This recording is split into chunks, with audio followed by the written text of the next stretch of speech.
¿Cuántos conocen el lema de este año para nuestra iglesia Casa de Paz? Y es, dígalo. Ahí está escrito en esa lona en la parte de atrás, y va a estar todo este año, ¿verdad? Odres nuevos, vino nuevo. Yo quisiera cambiar el orden: vino nuevo en odres nuevos. El pasaje de Lucas en el capítulo 5, en el versículo 37 y 38, nos narran las palabras del Señor Jesucristo. Y el Señor Jesucristo está hablando para un grupo bien singular. Creo que es la única ocasión en la Escritura donde este grupo de personas están delante de Jesucristo haciéndole preguntas bien sinceras.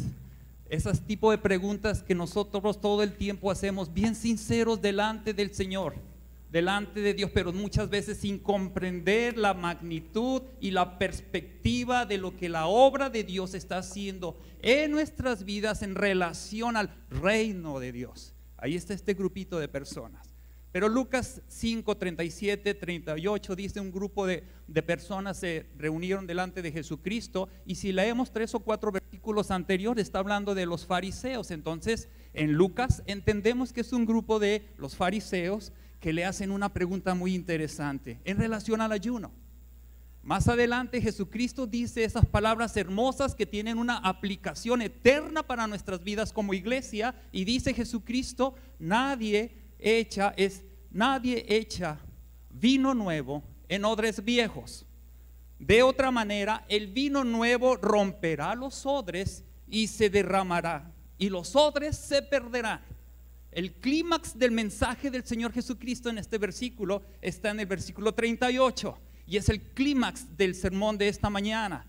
Lléveselo en su corazón, memorícelo. Vea lo que la palabra de Dios dice a nuestros corazones. Mas el vino nuevo en odres nuevos se ha de echar. Subraya esta parte: y lo uno y lo otro se conservan. Es interesante si vemos el relato de Mateo, el apóstol Mateo, ¿verdad? El mismo pasaje paralelo dice que son los discípulos de Juan. Por Lucas entendemos que son los fariseos. Pero si vamos al capítulo 2 de Marcos, entendemos por qué se mencionan los discípulos de Juan en un lugar y los fariseos en otro lugar.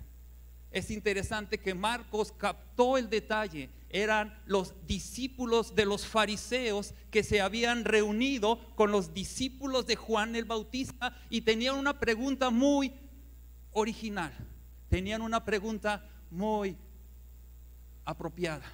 Tenían una pregunta muy honesta, como muchas de nuestras preguntas. ¿Por qué tus discípulos no ayunan? Es una pregunta genuina.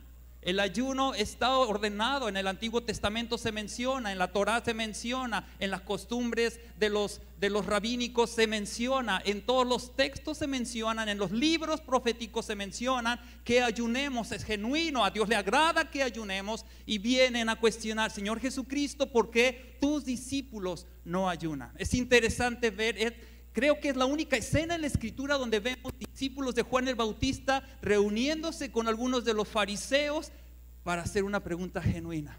Pero ¿cuántas veces hacemos esto? No compaginamos o no nos llevamos con alguna persona, a veces nos cae mal, a veces no nos llevamos bien, pero cuando estamos de acuerdo en algún aspecto, nos reunimos con él. ¿Verdad que sí? ¿Verdad que estamos? ¿Verdad que yo ya lo había visto? ¿Verdad que es lo mismo que tú ves? Y nos reunimos con ellos y hasta que pretendemos que somos amigos. Es lo que está sucediendo en este momento. La pregunta es genuina. Lo que ellos habían perdido es la perspectiva de lo que Dios estaba manifestando al hombre en ese momento. Estaban de fiesta los discípulos porque el esposo había venido a desposar a la novia. Esa perspectiva del reino no la podían ver porque estaban sumidos en la estructura humana, en el pensamiento humano, en la religiosidad, en el judaísmo, en el concepto personal de mi perspectiva, como creo que son las cosas, a mi forma de ver y no a la forma de ver de Dios. Eso es lo que podemos entender que es el odre viejo. Y la enseñanza es: necesitamos renovarnos. vamos a ver qué es un odre. ¿Cuántos saben aquí qué es un odre? Un odre es un recipiente hecho de cuero, generalmente de cabra, y era cosido por todos lados, sellado casi, menos el cuello, porque de ahí se depositaba un contenido. Servía para contener líquidos, en ocasiones era vino, en ocasiones era aceite y otras sustancias. La característica del odre, puesto que era de piel de animal, es que es flexible. Repítalo conmigo. Un odre nuevo es flexible, de tal manera que al depositar cualquier contenido se adapta a la forma del contenido. ¿Entiende el mensaje? El Señor Jesucristo utilizaba parábolas, cosas ordinarias que todo el mundo conocía, con un mensaje del reino. El mensaje es: yo soy el odre, algo común, algo económico, algo barato que se puede conseguir en el mercado, cualquier persona lo tiene, la piel de cabra, pero yo debo ser flexible porque en mí hay un contenido especial, que es lo que se deposita. Jesucristo dice: el vino se deposita en el odre. Una característica del vino es que cuando se empieza a fermentar, empieza a expandirse. Podemos tomar el significado del vino como el Espíritu Santo. Yo soy el odre y en mí se deposita el vino y el Espíritu Santo empieza a expandirse. ¿Qué sucede cuando después de mucho tiempo la piel empieza a secarse? El odre viejo ya no es flexible. Y cuando depositas vino y el vino empieza a expandirse, ¿qué sucede? El odre se rompe. Ya está el mensaje. Aquí podemos terminar el sermón, porque Jesucristo le estaba dando esa enseñanza. Yo soy el odre, en mí se deposita el vino, que es el Espíritu Santo, y yo tengo que ser flexible, dejar que el Espíritu Santo tome la forma que Él desea y que Él quiere en mi vida. Pero cuando pasa el tiempo y yo no soy odre nuevo y me convierto en un odre viejo y empiezo a pensar en mi opinión, en mi estructura, en mi pensamiento, en mi forma de ver, esquematizamos nuestra propia vida, aún nuestra propia espiritualidad. Cuando nosotros espiritualizamos nuestras vidas, nos convertimos en religiosos. Cuando dejamos que el Espíritu Santo obre en nuestras vidas, entonces nos convertimos en renovados. Fin del mensaje. Deberíamos dejar que el Espíritu Santo continuamente se expanda en nosotros, pero tenemos que ser flexibles. Es por ello que el apóstol Pablo dice en Efesios capítulo 5 versículo 18: no os embraguéis con vino, en el cual hay disolución, sino que sean llenos del Espíritu Santo. Amado hermano, seamos llenos del Espíritu Santo, pero necesitamos ser flexibles.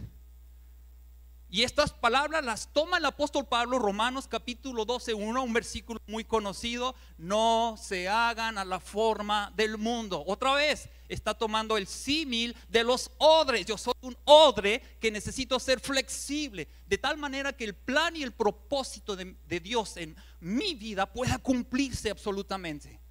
Romanos capítulo 12 versículo 1 dice, voy a leer la versión NBI, nueva versión internacional, dice: no se amolden al mundo actual.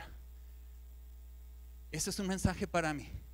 Este es un mensaje para ti. No te amoldes al mundo actual, sino que sea transformado mediante la renovación de tu mente, de tu mente. Sé transformado en la renovación de tu mente. Así, dice la segunda parte, podrás comprobar cuál es la voluntad de Dios, buena, agradable y perfecta.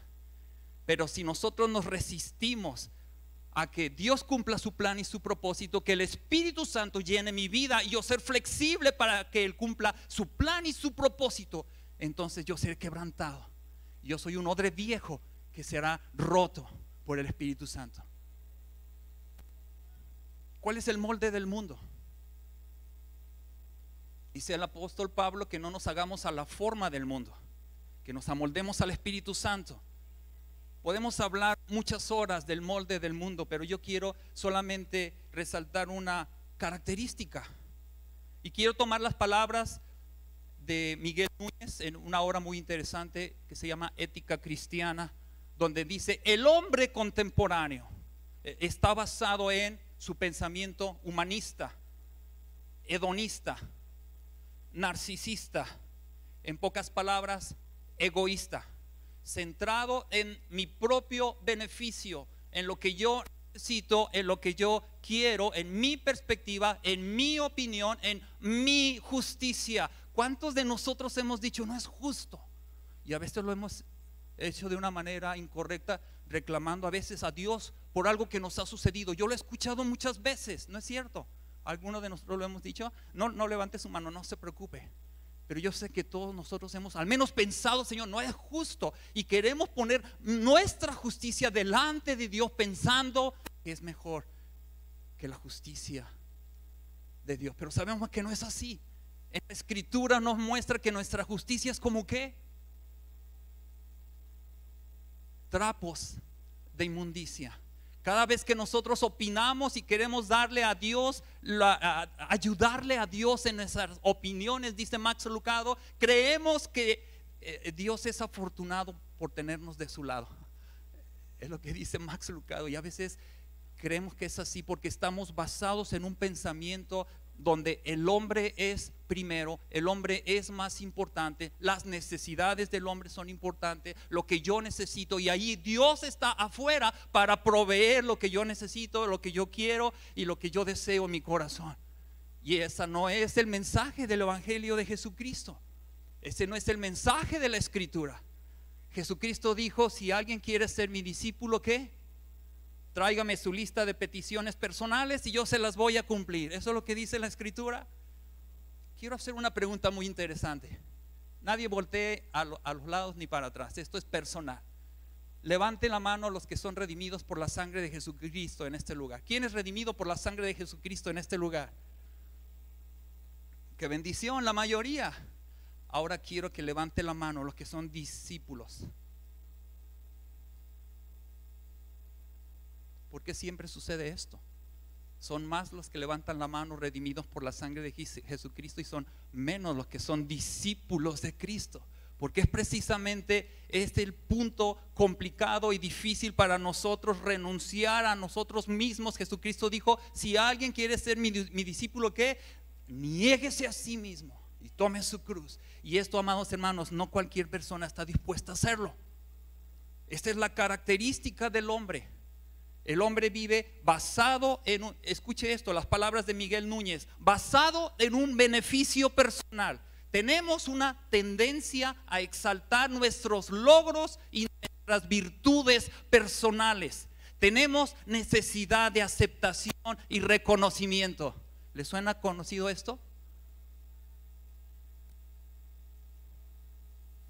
Quiero hacer una prueba. ¿Quiere comprobar si usted está en un pensamiento antropocéntrico, pensando en su beneficio personal y Dios está ahí afuera para proveerme? Vamos a hacer una prueba. Usted compruébelo, a lo mejor no, porque Dios está levantando discípulos en todo lugar. Dios está levantando discípulos en Guadalajara. Dios está levantando discípulos en esta colonia. Dios está levantando discípulos en Casa de Paz. Ese discípulo que ha dicho: no me importa mi carrera, no me importa mi trabajo, no me importa mi ingreso económico, es más importante servir a Dios y tener un compromiso con Él. Esta es la diferencia. A muchos les gusta el mensaje de la salvación, pero no hay un compromiso con Jesucristo. Vamos a hacer la prueba. Acabamos de terminar el 2021, inicia el 2022, ¿verdad que sí? Y todos, la mayoría, tenemos la costumbre de hacer nuestra lista de nuevos propósitos. ¿Quién hizo su lista de propósitos de fin de año, de nuevo año? ¿Quién lo hizo? Todos tenemos esa costumbre, ¿no es cierto? Muchos de nosotros lo hacemos. Esta es la lista de propósitos para nuevo año. Quiero que piense en esa lista, o si no la hizo en escrito, al menos las pensamos. Piense en sus propósitos para el 2022. De esa lista que usted tiene ahí, ¿cuántos aspectos de los puntos que escribió son para un beneficio personal? ¿Cuántos de esos puntos son una tendencia a exaltar nuestros logros, nuestras virtudes personales, necesidad de aceptación y reconocimiento, como dice Miguel Núñez? ¿Cuántos de estos? Y nos damos cuenta, el pastor Miguel Núñez, y nos damos cuenta que muchos aspectos son cosas que yo deseo, que yo quiero, que son mi propio beneficio. ¿Sabe cómo le llama la Escritura a esos deseos de tener este beneficio, de que todas las cosas sean a favor mío? Le llama concupiscencia. La Escritura habla concupiscencia. El apóstol Pablo lo menciona 6 veces, Pedro lo menciona 6 veces, y se define como un deseo inmoderado de los bienes terrenos y de los goces sensuales. Lo interesante de las concupiscencias en la Escritura es que casi siempre está unido con deleites diversos. Y pensamos, no, concupiscencias son deseos carnales, posiblemente sexuales, pero no tiene nada más que ver con eso. Mire lo que el apóstol Pablo dice en 2 de Timoteo: porque vendrá tiempo cuando no sufrirán la sana doctrina. ¿De quién está hablando? De los falsos maestros. Y dice, sino que teniendo comezón de oír, se amontonarán maestros conforme a sus propias concupiscencias. Nosotros estamos obrando en concupiscencia cuando estamos pensando en que todo es beneficio para mí. Dios quiere lo mejor para mí, yo tengo que ser feliz, tengo que tener el carro del año, un mejor empleo, un mejor ingreso, una mejor casa, mejor ropa, qué sé yo. Y estamos pensando en nuestro propio beneficio, de tal manera que terminamos nuestra lista de propósitos de nuevo año. Amado hermano, por favor, no olvide incluir a Dios en su lista de propósito. ¿Deberíamos hacerlo? Por supuesto. Y hasta buscamos a otros hermanos, ¿verdad? Hermano, ora por mí. Hermano, ora por un nuevo trabajo. Hermano, ora porque mi hija entre a la universidad. Hermano, ora por mi lista de propósitos de nuevo año. No olvide a Dios incluir en su lista de propósitos de nuevo año. Y el mensaje de esta tarde es, amado hermano, y lo íbamos a tener ahí en la proyección, pero no lo pudimos tener: no incluya a Dios en sus planes. Escríbalo ahí, amado hermano de Casa de Paz, no incluya a Dios en sus planes.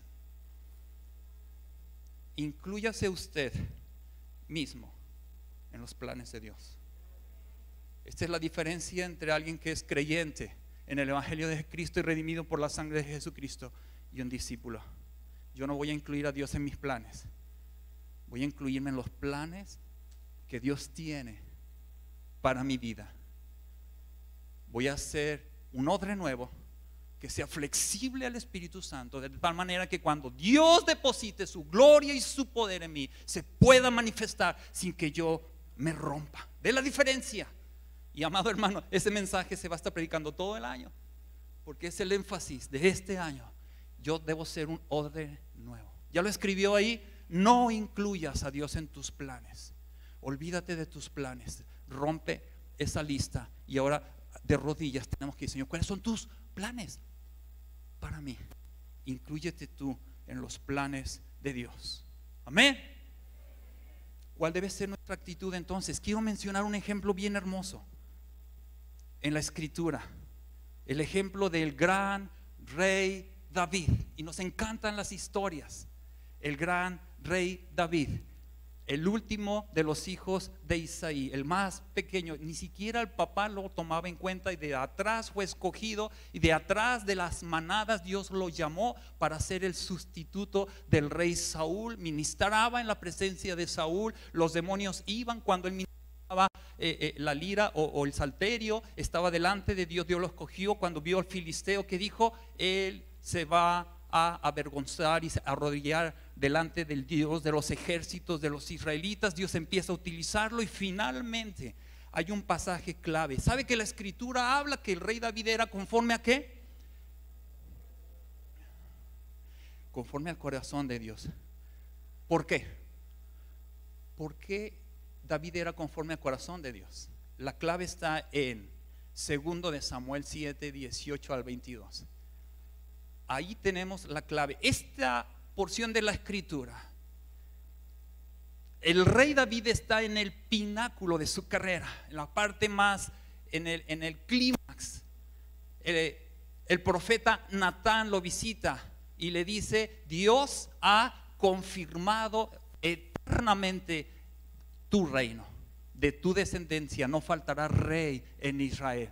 Y estos, amado, esta escritura es una porción profética del cumplimiento mesiánico. Está prometiendo que del rey David descenderá el Mesías prometido. Por eso a Jesucristo le decían: Jesús, hijo de David.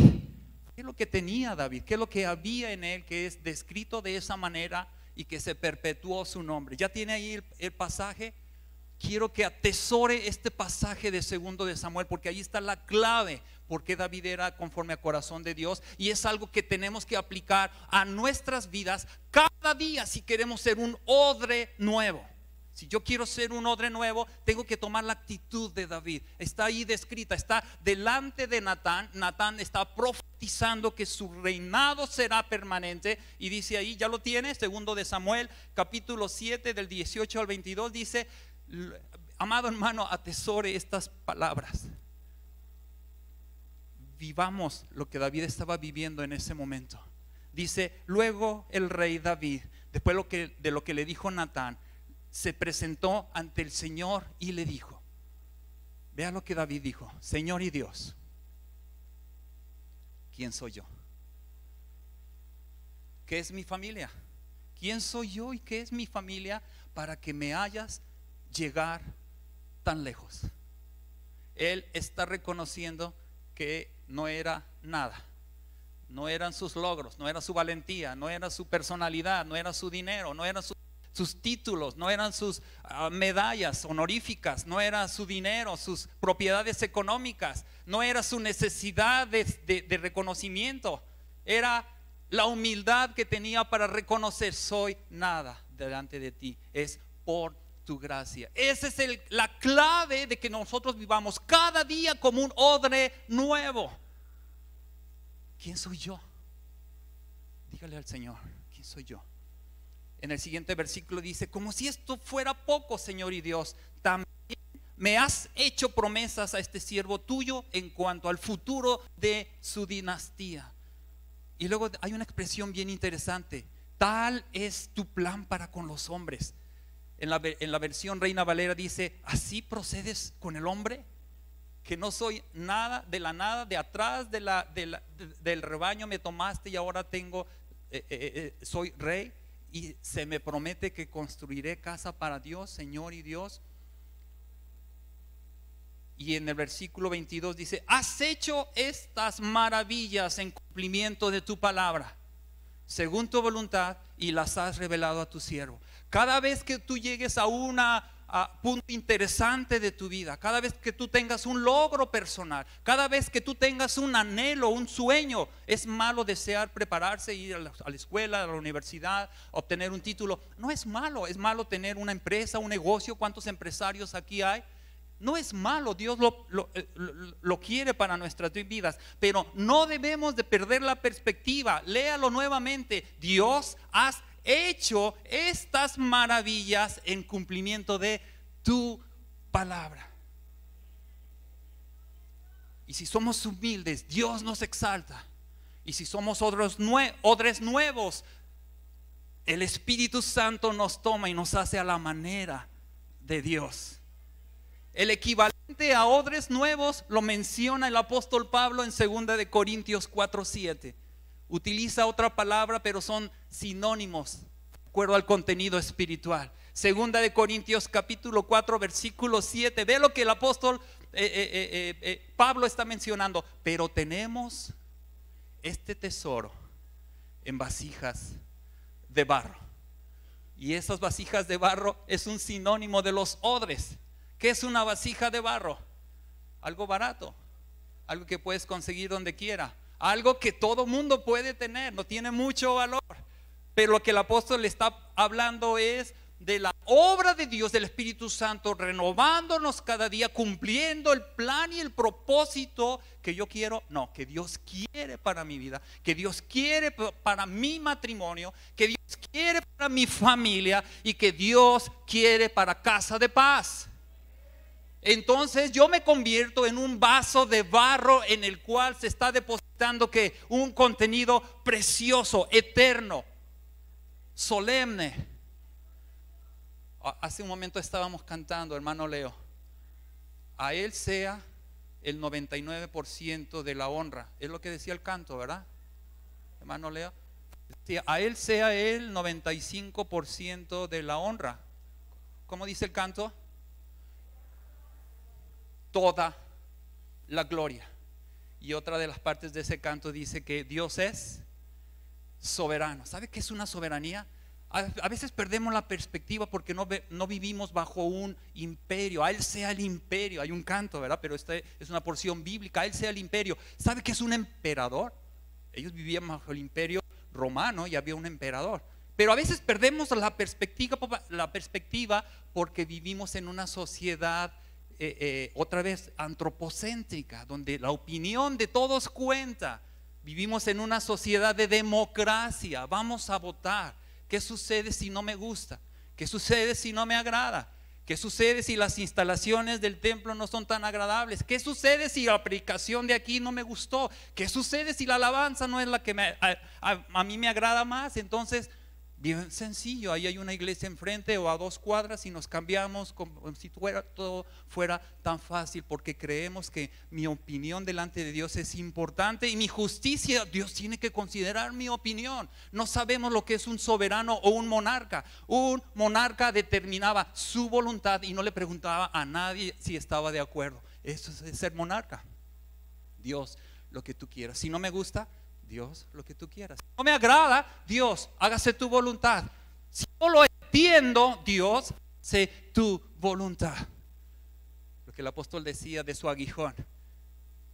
En la justicia del apóstol Pablo, estoy orando por este aguijón, ¿por qué no me lo quitas? 3 veces he rogado al Padre. ¿Y cuál es la respuesta de un monarca, de un soberano, del que reina, del que no le tiene que preguntar su opinión a nadie? ¿Cuál es la opinión de Dios? Bástate mi gracia. Porque la justicia del hombre es como un trapo de inmundicia. Y uno de los aspectos de un trapo de inmundicia es que era una gasa, un pedazo de tela que se usaba para cubrir una herida. Mire, esta ilustración me encanta. Un trapo que se utilizaba para cubrir una herida. Cuando empieza a sangrar, empieza a supurar, la tela absorbe eso. ¿Y qué sucede cuando quitas esa tela? Es lo que el profeta decía con trapo de inmundicia. La sangre se pudre y huele mal. Así es como Dios nuestras justicias, como un trapo con pus, podrido, con sangre que ya no sirve. Y vea la analogía tan interesante. Cuando la sangre está en su lugar, provee vida, oxigena el cuerpo. Es importante, sin sangre no podemos vivir. Cuando estamos dentro del plan y del propósito de Dios, hay vida y plenitud de gozo en su presencia. Pero cuando confiamos más en nuestra propia justicia, la sangre sale del cuerpo, del propósito de Dios. ¿Y qué sucede? Se pudre. Y eso es un trapo de inmundicia. Y hay una gran diferencia. Y el apóstol Pablo dice, nosotros tenemos este tesoro en vasos de barro. Somos vasos de barro para que la excelencia, vea las palabras hermosas, en esto se resume toda la escritura. ¿Para qué? Para que nos felicitemos unos a otros, para que nos admiremos unos a otros, para que nos elogiemos unos a otros. Hermano Mo, yo te admiro, yo te elogio. Es para un poquito de gloria, decía. O sea, nuestros logros personales, nuestros títulos, nuestros encantos, mi personalidad. Mira qué lindo, ¿no es cierto, hermano? Te felicito, oye, eres bien listo, bien inteligente. Oye, hermano, tus logros, ¿es esto lo que la escritura dice? Has hecho estas maravillas en que, para la excelencia del poder, ¿sea de quién? Dígalo fuerte.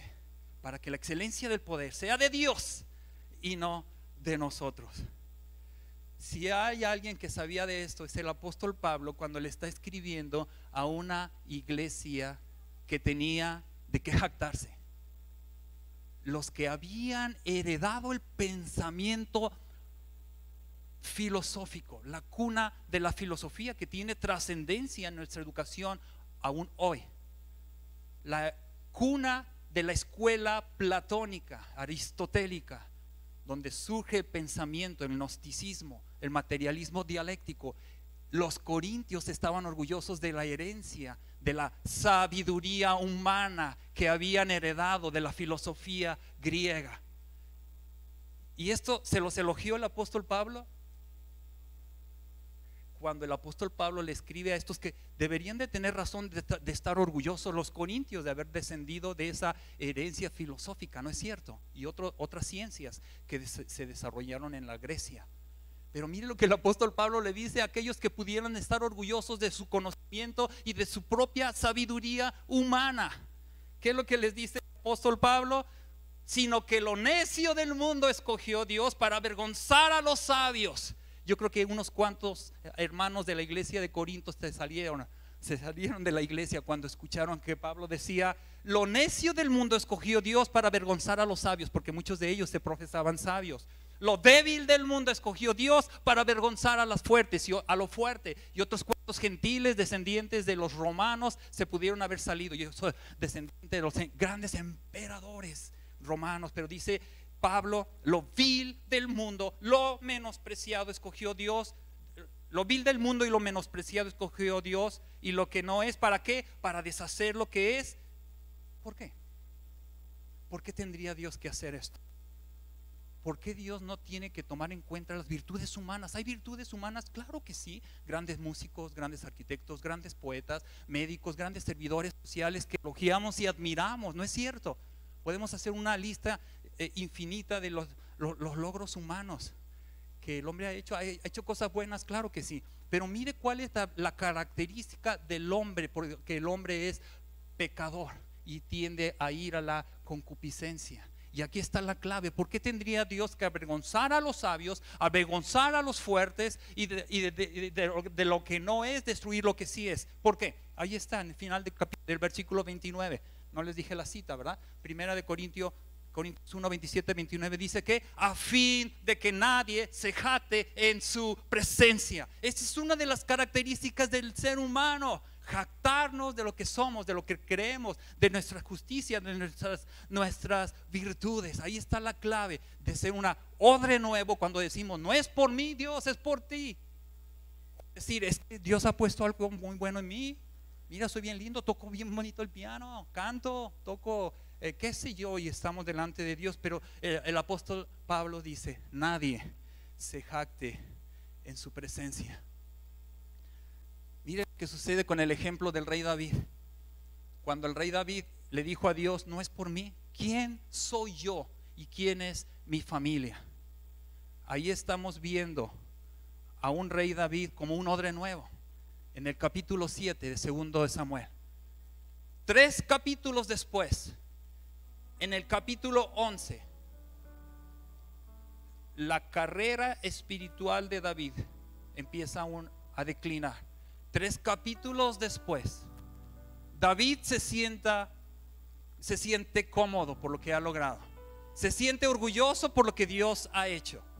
Es muy posible que se para en la parte más alta de su palacio a admirar lo que Dios ha hecho en mi vida. Es muy posible que el rey David empiece a conformarse y a elogiarse a sí mismo. Mira lo que Dios me ha dado. Soy el rey que ha expandido el reino de Israel y de Judá hasta su máxima extensión. Hemos conquistado todos los pueblos. Vean todo lo que tenemos. Vean a todos los súbditos. Vean a esta hermosa mujer que está bañándose ahí, aún ella. ¿Por qué no? He servido a Dios por tantos años. ¿Por qué no podría yo merecer algo así? Todas las mujeres son para el rey, ¿no es cierto? No, no es cierto. Pero eso es lo que pensó el rey David. ¿Por qué de la gloria que Dios ha manifestado, por qué no tomo un poquito para mí? Es justo.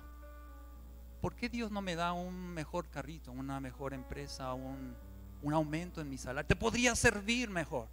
Empiezo a pensar en lo que yo quiero, en lo que yo merezco, en mi propia justicia. Y ahí empieza el declive del ministerio del rey David. Él pensó que podía tenerlo todo y que era justo. He servido a Dios. Sabe que conocemos una persona, no de Guadalajara, de Tamaulipas, que nos dijo: hermano, este año voy a tomarme un año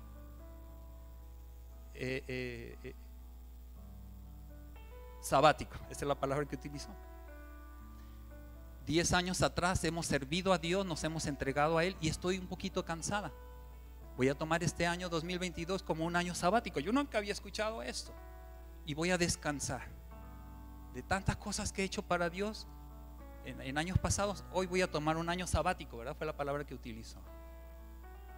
Después de que Dios empieza a manifestarse, soy un odre nuevo, empiezo a pensar en lo que yo quiero, en lo que yo merezco, en lo que yo necesito, y me convierto en un odre viejo. ¿Y qué sucede con los odres viejos? El Espíritu Santo que está depositado en nosotros empieza a tomar su forma, pero como no somos flexibles y hemos adoptado nuestros propios criterios y nuestras propias estructuras, pensamientos y nuestra propia justicia, el Espíritu Santo nos rompe. Y entonces empiezan los problemas en la casa de David. Los hijos violan a Amnón, la historia de Amnón, que ve una hermosa mujer en su media hermana Tamar. Absalón se da cuenta de que ella es violada, agarra un rencor entre sus hijos y más tarde lo asesina. Y Absalón dice: papá, tú ya no puedes reinar, yo te voy a sustituir. Y él se cree con el derecho de reinar. Y hay una escena tan triste de la vida de aquel que ha sido conforme al corazón de Dios. Esta escena tan triste donde toma a su séquito, a sus doncellas, algunas de ellas las deja a otras en el palacio, sale de Jerusalén porque tiene temor de que su propio hijo lo mate, y dice la escritura que va al desierto, meditando en qué fue lo que salió mal. Después de que estaba en el pináculo de su vida, era un odre nuevo en las manos de Dios, ahora es un odre que se ha quebrado. Y ahí en el desierto escribe el Salmo 3: oh Jehová, cuánto se han multiplicado los adversarios contra mí, muchos son los que se levantan contra mí. Ellos dicen: no hay para él salvación en Dios. Yo estoy casi seguro que fue Absalón el que dijo estas palabras: pobre rey viejo, ni Dios lo puede salvar. Eso es lo que escribe el salmista en el Salmo 3. Otros dicen: no hay para mí salvación en Dios. Eso significa: ni Dios me puede salvar. Entonces el odre nuevo se convirtió en odre viejo y no permitió que la voluntad de Dios se cumpliera en su vida, y se tuvo que romper. Lo interesante de este asunto, amados hermanos, es que tú medites en qué etapa de tu vida espiritual te encuentras. ¿Soy un odre nuevo o ya me estoy haciendo viejito? Porque tenemos que renovarnos cada día. Pero allí en el desierto, postrado en la arena quizá, sin las comodidades del castillo y del rey, del castillo donde él vivía, las palabras de un hombre que se ha arrepentido y ha reconocido que se salió del plan y del propósito de Dios y que estaba cumpliendo sus propios planes. Y más adelante el siguiente versículo dice: mas tú, Jehová, eres mi escudo, mi roca, y el que levanta mi cabeza. Entonces vuelve a recapitular que no era por sus méritos ni por sus propios, sino que Dios era el que tenía que levantar su cabeza. Él sabe que para nosotros es fácil acostarnos y dormirnos. De mí depende si me acuesto y me duermo, aunque aún así muchos no podemos dormir. Me he acostado, me he dormido, pero si yo despierto es porque Jehová me sustentaba. Es lo que dice más adelante este salmo. Yo puedo dormir y acostarme y dormir, pero si yo despierto es porque Él me sustenta. Yo me acosté, me dormí y desperté porque Jehová me sustentaba. ¿Cuántos quieren ser odres nuevos? Por tanto, la última pregunta para concluir este mensaje: ¿cada cuándo debemos renovarnos? Dígalo fuerte, hermana. Diario. Esto es bíblico. ¿Estamos de acuerdo que somos odres que debemos renovarnos? ¿Cada cuándo? Por tanto, 2 Corintios capítulo 4, 16: no desmayamos, antes, aunque este hombre exterior se va desgastando, y de veras nos dejamos de ver un tiempito, ¿verdad? Y ya nos vemos más viejitos. El viernes tuvimos la gran bendición de ver algunos hermanos que teníamos 20 o 30 años que no nos veíamos, y es interesante vernos más viejitos, ¿no es cierto? O nada más yo. Y muchos jóvenes aquí, hermoso, bien lindo. Me estaba gozando en la alabanza que cuando yo tenía esa edad llegué a tocar el saxofón, cuando yo tenía esta edad llegué a tocar el piano, cuando tenía esta edad llegué a dirigir. Y mira, ahora ya estamos viejitos, ¿verdad? Pero bueno, esta es mi esperanza, espero que sea la suya. ¿Cuántos somos viejitos? pero renovados en nuestro interior, ¿verdad? Lo que dice 2 Corintios 4:16, no desmayamos antes, aunque este hombre exterior se va desgastando, dígalo fuerte, el interior, no obstante, se renueva cada congreso, se renueva cada Navidad. Yo conozco cristianos que no faltan a la iglesia cada Navidad y cada Semana Santa. ¿Está bien, no? ¿Está bien? Nos renovamos cada domingo, no, pues ya está mejor cada domingo, ¿verdad? O le agregamos el culto del miércoles. ¿Quién viene el culto del miércoles? No levante la mano. 2 veces por semana, y yo me renuevo en Cristo cada 2 veces por semana. Hermano, ¿estará bien? ¿Será suficiente? Pero ¿qué dice la Escritura? Y lo dijo la hermana. ¿Quién fue, hermana, que lo dijo? El Señor se lo está revelando cada día, todos los días, cada momento tengo que estar siendo un odre nuevo, porque cada día estamos en la lucha de la carne con el espíritu, llevando en el cuerpo siempre por todas partes la muerte de Jesús. Dice siempre, en el templo, en la escuela, en mi trabajo, en la calle, en el mercado, siempre llevando la muerte de Jesucristo. ¿Por qué dice el apóstol Pablo? Para que también la vida de Jesús se manifieste en nuestros cuerpos. Si quiero que la vida de Jesucristo se manifieste en mí, cada día debo de morir a mí mismo, a mi criterio, a mi necesidad, y decir: yo no quiero incluir a Dios en mis planes, quiero incluirme yo mismo en los planes de Dios. Y termino con esto, amados hermanos. Este pasaje se encuentra en 2 Corintios capítulo 4:10. Lo acabo de leer. Llevando el cuerpo siempre por todas partes la muerte de Jesús, para que también la vida de Jesús se manifieste en nuestros cuerpos. Volvemos a las palabras de Jesucristo. Quien quiere ser discípulo de Cristo, niégate a ti mismo. ¿Qué es lo que Dios quiere para tu vida? Consúltalo. Ora, arrodíllate. ¿Qué quieres tú para mí? ¿Cuántos siervos de Dios de tiempo completo hay en este lugar? Levante la mano los siervos de Dios de tiempo completo. Nunca lo había dicho, siempre lo digo, ¿no? Ya es bien viejo, siempre lo hago. Pero hay muchos nuevitos que no me conocían, ¿verdad? Levante la mano en este lugar. ¿Cuántos son siervos de Dios de tiempo completo, por favor? Ve, ahí está el problema. Creemos que siervos de Dios son aquellos que han ido al instituto, al seminario, que están predicando y que se llaman pastores. Pero siervos de Dios de tiempo completo deberíamos de ser todos. Yo soy siervo de Dios de tiempo completo. Yo sirvo a Dios de tiempo completo. No solamente los domingos de 10:30 a 11:30, depende de qué tan largo predique el hermano, ¿verdad? Y los miércoles también un poquito. Soy siervo de Dios de tiempo completo. Y en mis ratos libres voy al trabajo. En mis ratos libres, cuando tengo tiempo, voy a mi empresa, atiendo mis otros asuntos, porque Dios, por su gracia, me ha dado ese privilegio de estudiar, de trabajar, de tener una empresa, de hacer unos dineros para sostener a mi familia. Pero en ese lugar, amado hermano, tienes que brillar como hijo de Dios de tiempo completo. Estoy trabajando en esta empresa representando el reino de Dios. Lo primero para mí es servir a Dios, pero por su gracia tengo un trabajo, tengo una empresa, tengo una familia, tengo otras ocupaciones, para que brille su luz en ese lugar que se está corrompiendo por el pecado. Esa es la gracia de Dios, no es al revés. Soy empresario, soy profesionista, soy estudiante. ¿Cuántos de aquí estudian medicina? Es una carrera que absorbe mucho medicina. No tengo mucho tiempo de ir, amado, el líder de los jóvenes, pastor, no puedo ir el domingo, tengo tareas. Soy estudiante, soy papá, soy empresario, soy negociante de tiempo completo, y en mis ratos libres voy a casa de paz, los domingos un ratito, el miércoles, y a veces ni eso. Se fijan, ahí está el problema. Pero un discípulo dice: soy siervo de Dios de tiempo completo. El reino de Dios es mi prioridad y ni siquiera mi propia vida. Una de las palabras que me impactan del apóstol Pablo al final de su ministerio: está de rodillas en una playa en Mileto, despidiéndose de los ancianos que han venido desde Éfeso.